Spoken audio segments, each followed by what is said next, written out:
সূরা আনাম আয়াত ৫৯। বিসমিল্লাহির রহমানির রহিম। পরম করুণাময় অসীম দয়ালু আল্লাহর নামে।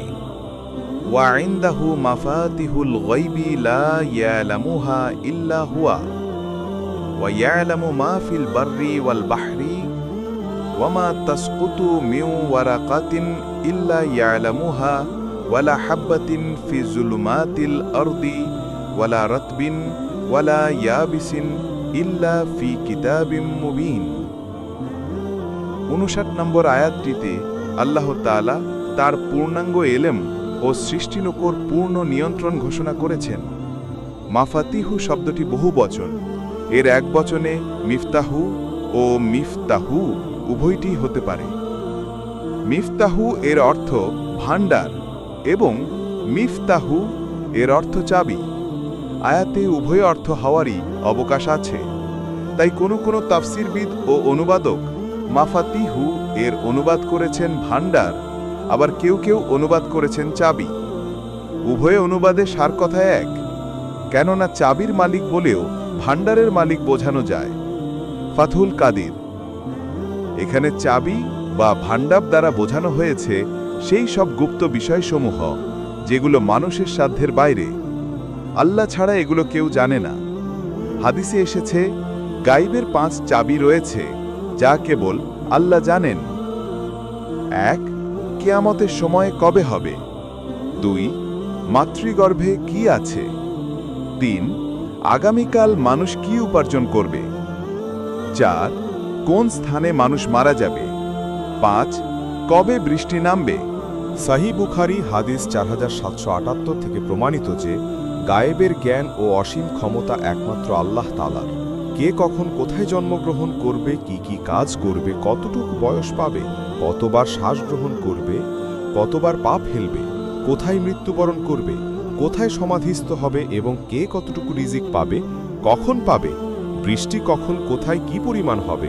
অনুরূপভাবে স্ত্রীলোকের গর্ভাশয়ে অস্তিত্ব লাভ করা ভ্রূণের ব্যাপারেও কারো জানা নেই যে পুত্র না কন্যা, সুশ্রী না কুশ্রী, সৎস্বভাব না বদমভাব ইত্যাদি বিষয়ে সমূহ সৃষ্ট জীবের জ্ঞান ও দৃষ্টিসীমা থেকে উহ রয়েছে, এগুলো একমাত্র মহান আল্লাহই জানেন। সুতরাং ওয়া ইনদাহু মাফাতিহুল গায়বি এর অর্থ এই দাঁড়ালো যে গায়বী বিষয়ের ভাণ্ডার আল্লাহরই কাছে রয়েছে।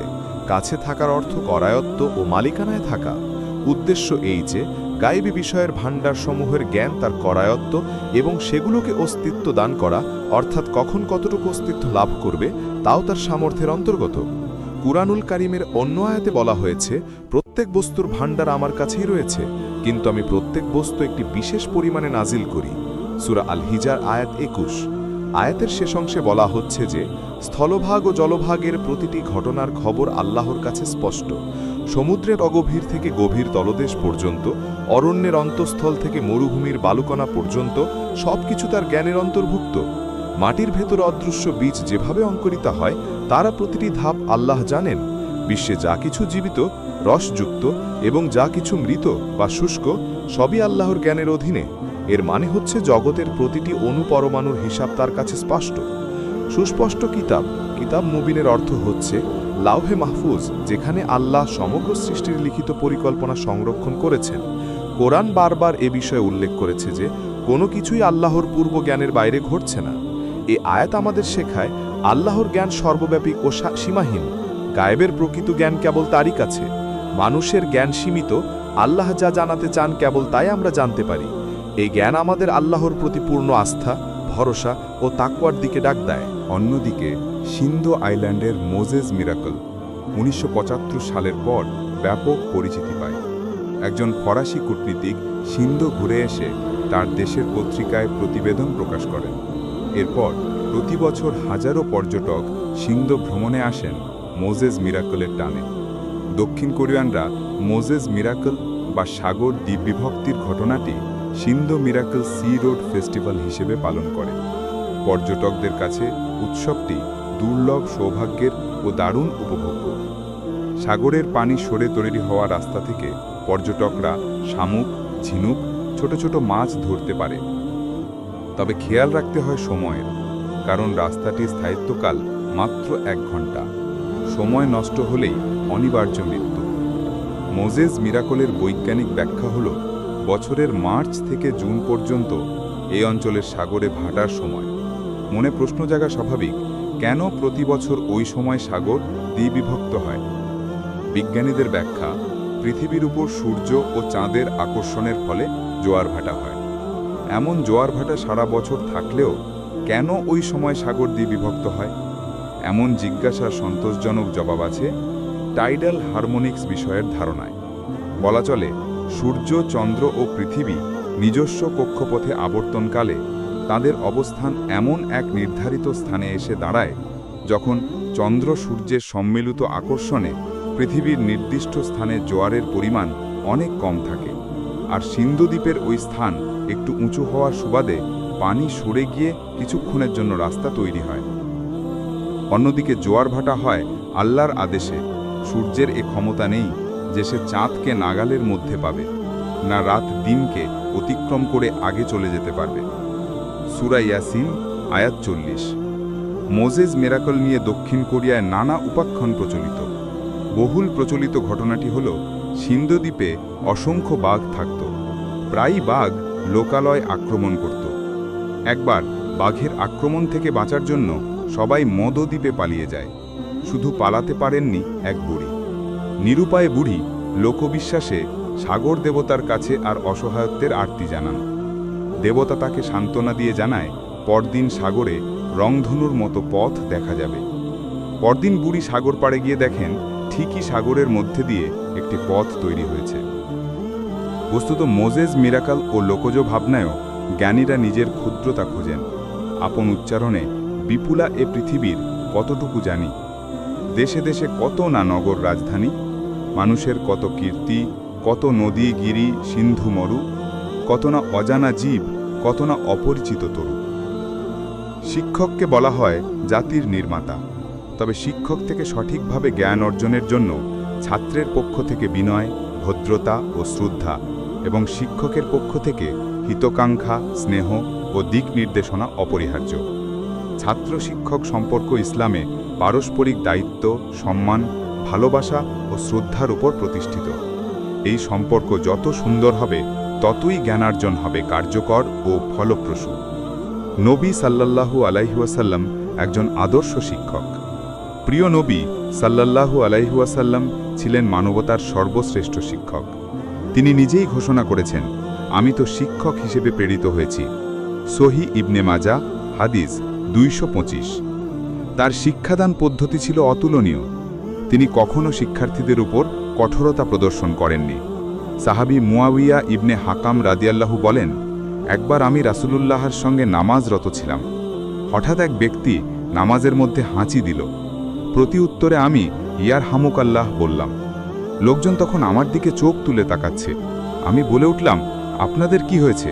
আমার দিকে এভাবে তাকাচ্ছেন কেন? লোকজন তাদের উরুতে হাত চাপড়িয়ে আমাকে শান্ত ও চুপ হতে ইঙ্গিত করল। আমি চুপ হয়ে গেলাম। রাসূলুল্লাহ সালাম ফিরিয়ে নামাজ শেষ করলেন। আমার পিতামাতা তার প্রতি উৎসর্গিত হন।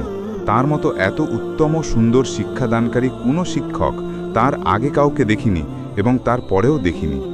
আল্লাহর কসম, তিনি আমাকে না প্রহার করলেন, না তিরস্কার করলেন, না ধমক দিলেন। তিনি বলেন, আমাদের এই নামাজ মানুষের কথাবার্তার উপযোগী নয়, বরং এ তো হল তসবিহ, তাকবীর ও তিলাওয়াতে কুরআন। সহি মুসলিম হাদিস 537। শিক্ষকের প্রতি বিনয় ও ভদ্র আচরণ। ইলম বা জ্ঞান এমন এক সম্পদ যা অহংকার ও গর্বের দ্বারা অর্জন করা যায় না। এই জন্য ছাত্রকে অবশ্যই শিক্ষকের সামনে বিনয় প্রদর্শন করতে হবে। মুসা আলাইহিস সালাম আল্লাহর শীর্ষস্থানীয় নবী ও রাসূল হওয়া সত্ত্বেও খিজির আলাইহিস সালামের কাছে ইলম শেখার জন্য তার সাহচর্য কামনা করে অতি বিনয়ের সঙ্গে প্রার্থনা করেছিলেন। মুসা একাধারে বনি ইসরায়েলের নবী। আল্লাহ তাআলা তাকে তাওরাতের দ্বারা সম্মানিত করেছেন। তিনি আল্লাহর সঙ্গে সরাসরি কথা বলেন এবং তাকে বড় ধরনের মোজেজার দ্বারা সম্মানিত করা হয়েছে।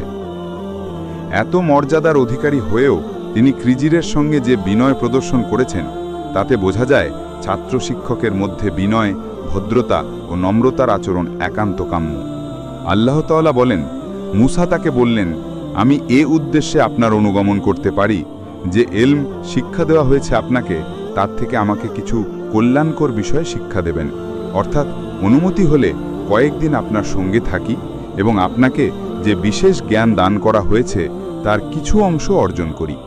সূরা কাহাফ আয়াত 66। মুসা বলল, আল্লাহ চাইলে আমাকে ধৈর্যশীলই পাবেন, আমি আপনার কোনো নির্দেশই লঙ্ঘন করব না। সূরা কাহাফ আয়াত 69। ছাত্রের প্রতি হিতাকাঙ্ক্ষা। শিক্ষক শুধু জ্ঞানদানকারী নন, বরং তিনি ছাত্রদের একনিষ্ঠ কল্যাণকামী। শিক্ষকদের আচরণ ও কর্মকাণ্ডে বিষয়টি প্রকাশ পেতে হবে। রাসূলুল্লাহ সাল্লাল্লাহু আলাইহি ওয়াসাল্লাম সাহাবীদের এ ব্যাপারে সতর্কতা অবলম্বন করতে বলেন। আবু সাঈদ খুদরি রাদিয়াল্লাহু থেকে বর্ণিত, নবী সাল্লাল্লাহু আলাইহি ওয়াসাল্লাম বলেন, নিশ্চয়ই মানুষ তোমাদের অনুসারী হবে। বিভিন্ন প্রান্ত থেকে লোকজন দ্বীন শেখার জন্য তোমাদের কাছে আসবে। যখন তারা আসবে, তোমরা তাদের হিতাকাঙ্ক্ষী হবে এবং তাদের সদুপদেশ দেবে। তিরমিজি হাদিস 2650। শিক্ষক পিতৃতুল্য। শিক্ষক ছাত্রদের জন্য শুধু জ্ঞানদানকারী নন, বরং তিনি পিতার মতো দয়ালু, স্নেহশীল ও কল্যাণকামী। নবীজি হলেন মুমিনের জন্য পিতৃতুল্য। একজন পিতা যেমন তার সন্তানদের বিভিন্ন আদব শিষ্টাচার শিক্ষা দিয়ে থাকেন, ঠিক তেমনি রাসূলুল্লাহ সাল্লাল্লাহু আলাইহি ওয়াসাল্লাম মুমিনদের মাসালা মাসাইল, ফরজ, ওয়াজিব, সুন্নত, মুস্তাহাব ইত্যাদি বিষয়ে শিক্ষা দেন। এমনকি মলমূত্র ত্যাগ এবং টয়লেট নির্বাচনে স্বাস্থ্যসম্মত পদ্ধতিও তিনি শিক্ষা দিতেন। আবু হুরায়রা থেকে বর্ণিত, রাসূলুল্লাহ সাল্লাল্লাহু আলাইহি ওয়াসাল্লাম বলেন, আমি তোমাদের জন্য পিতৃতুল্য, তোমাদের আমি দ্বীন শিক্ষা দিয়ে থাকি। আবু দাউদ হাদিস 8। পরিশেষে বলা যায়, শিক্ষা হলো আল্লাহর এক মহান নেয়ামত, আর শিক্ষক সেই নেয়ামতের বাহক। তাই ছাত্রের কর্তব্য শিক্ষকের মর্যাদা রক্ষা করা, আর শিক্ষকের দায়িত্ব ছাত্রকে স্নেহ মমতায় শিক্ষিত করে তোলা। ইসলামের ইতিহাসের সোনালী যুগ বলতে মূলত রাসূলুল্লাহ সাল্লাল্লাহু আলাইহি ওয়াসাল্লামের ইন্তেকালের পর 4 খলিফার শাসনকালকে বোঝানো হয়। প্রায় 30 বছরব্যাপী এই সময়কালকে ইসলামের স্বর্ণযুগ বলা হয়, কারণ এই সময় রাষ্ট্র পরিচালনায় ন্যায়, সত্য, সাম্য, শুরা, পারস্পরিক সহযোগিতা ও শরিয়া ভিত্তিক ব্যবস্থা সর্বোচ্চ গুরুত্ব পেয়েছিল। বিশেষ করে খালিফা নির্বাচনের পদ্ধতি ছিল অনন্য ও শিক্ষণীয়। কোনো বংশানুক্রমিক রাজতন্ত্র বা সামরিক অভ্যুত্থান ছিল না, বরং ছিল শুরা, পরামর্শ, উম্মাহের মতামত ও যোগ্যতার ভিত্তিতে খালিফা নির্বাচন। কোরআন ও হাদিসে নেতৃত্ব নির্বাচনের মূলনীতি। ইসলামের নেতৃত্ব বা খিলাফত একটি আমানাত। কোরআনে বলা হয়েছে, আল্লাহ তোমাদের নির্দেশ দেন, তোমরা আমানাত তাদের কাছে পৌঁছে দাও যারা এর হকদার। সূরা নিসা আয়াত 58। এ আয়াতের আলোকে নেতৃত্ব বা শাসন ক্ষমতা এমন ব্যক্তির হাতে ন্যস্ত করতে হবে যে প্রকৃত যোগ্য ও আমানাতদার। রাসূলুল্লাহ বলেছেন, যখন দায়িত্ব অযোগ্য ব্যক্তির হাতে তুলে দেওয়া হবে, তখন কিয়ামতের প্রতীক্ষা করো। বুখারী হাদিস 6496। অতএব নেতৃত্ব নির্বাচনের ক্ষেত্রে যোগ্যতা, তাকওয়া, জ্ঞান, ন্যায় বিচার ও দক্ষতা সর্বাধিক গুরুত্বপূর্ণ। প্রথম খলিফা আবু বকর রাদিয়াল্লাহু এর নির্বাচন। রাসূলুল্লাহ সাল্লাল্লাহু আলাইহি ওয়াসাল্লামের ইন্তেকালের পর মুসলমানরা এক বিরাট শূন্যতার মধ্যে পড়ে যায়। তখন সাহাদীরা সাকিফা বানু সাইদা এলাকায় সমবেত হন। আনসাররা প্রস্তাব দেন, একজন নেতা আনসার থেকে, একজন নেতা মুহাজির থেকে করা হোক।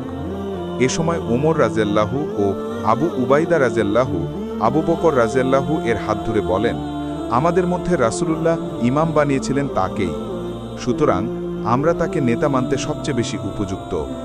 আনসাররাও একমতে রাজি হন।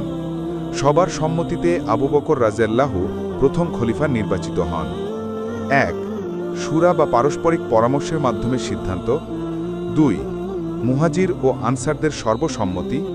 3. যোগ্যতা ও রাসূলুল্লাহের নৈকট্যের ভিত্তিতে নির্বাচন। দ্বিতীয় খলিফা উমর ফারুক রাদিয়াল্লাহু এর নির্বাচন। খালিফা আবু বকর রাদিয়াল্লাহু মৃত্যুশয্যায় উম্মাহের জন্য একজন উত্তরসূরি নির্ধারণ করার প্রয়োজন অনুভব করেন। তিনি উম্মাহের মতামত নিয়ে শীর্ষ সাহাবীদের সঙ্গে পরামর্শ করে উমর রাদিয়াল্লাহুকে মনোনীত করেন। তবে এটি ছিল নিছক মনোনয়ন, চাপিয়ে দেওয়া নয়। আবু বকর বলেন, আমি তোমাদের জন্য উমর ইবনাল খাত্তাবকে মনোনীত করছি। যদি তোমরা তাকে গ্রহণ করো তাহলে সেই তোমাদের জন্য উত্তম। মুসলমানরা সর্বসম্মতভাবে উমর রাদিয়াল্লাহুকে খালিফা হিসেবে গ্রহণ করে। 1. শুরা বা পারস্পরিক পরামর্শের মাধ্যমে সিদ্ধান্ত। 2. মুহাজির ও আনসারদের সর্বসম্মতি। 3. যোগ্যতা ও রাসূলুল্লাহের নৈকট্যের ভিত্তিতে নির্বাচন।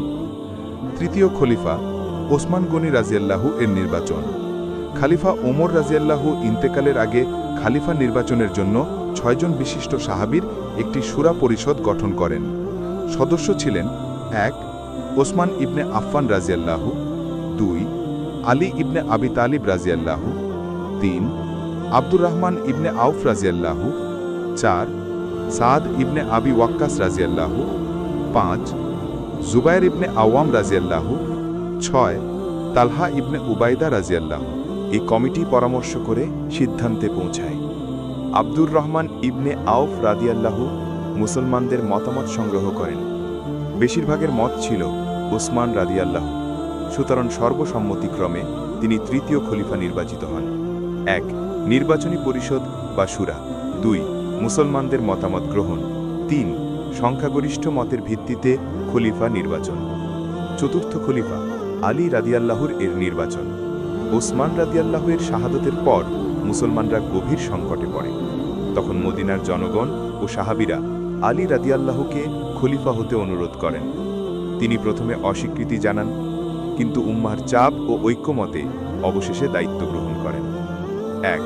উম্মাহর স্বতঃস্ফূর্ত দাবি। 2.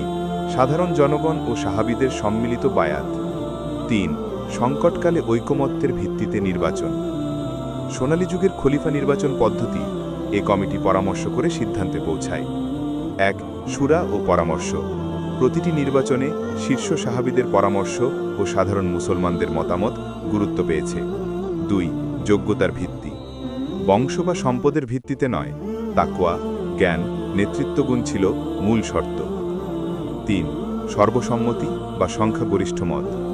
আবু বকর রাদিয়াল্লাহু, ওসমান রাদিয়াল্লাহু ও আলী রাদিয়াল্লাহু এর ক্ষেত্রে দেখা যায় সাধারণ মুসলিম জনতার সমর্থন অপরিহার্য ছিল। 4. অমানতদারি ও দায়িত্ববোধ। নেতৃত্ব ছিল সেবা, শাসন নয়, দায়িত্ব, সুবিধা নয়। সোনালী যুগের নির্বাচন পদ্ধতির শিক্ষণীয় দিক। 1. গণতান্ত্রিক চেতনা। যদিও আধুনিক অর্থে গণতন্ত্র ছিল না, তবে জনগণের মতামতের প্রতিফলন ছিল সুস্পষ্ট। 2.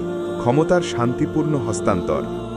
সশস্ত্র বলপ্রয়োগে নয়, বরং পরামর্শ ও ঐকমত্যে ক্ষমতা হস্তান্তর হয়েছে। 3. ন্যায়ভিত্তিক নেতৃত্ব। প্রত্যেক খলিফা ছিলেন ন্যায়পরায়ণ, আমানতদার ও যোগ্য নেতা। 4. দলীয় বিভাজনহীনতা। শুরুতে মুসলিম সমাজ এক কাতারে থেকে নেতৃত্ব গ্রহণ করেছে, যদিও পরে রাজনৈতিক ভিন্ন মত দেখা দেয়। 5. জনস্বার্থ প্রাধান্য।